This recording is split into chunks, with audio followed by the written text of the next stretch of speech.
Taho! Taho! Taho!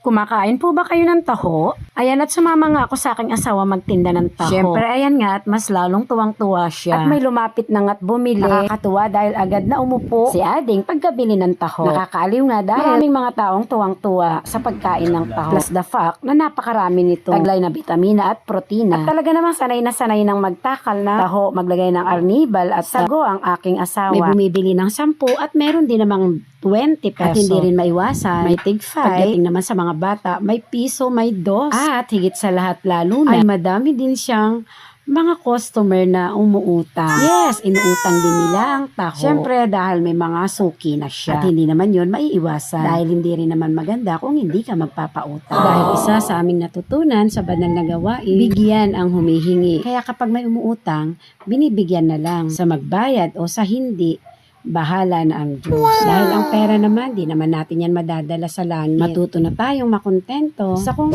ano ang maipagkaloob. Ang makaraos nga tayo sa maghapon na may kasama pang bonus makalipas ang maghapon na hindi tayo nakagagawa ng mga pagkakasala. Sapat na ngang makaraos sa maghapon at ang bukas ipaubaya sa Diyos. Dahil hindi rin naman natin alam ang bukas. Thanks for watching and please subscribe.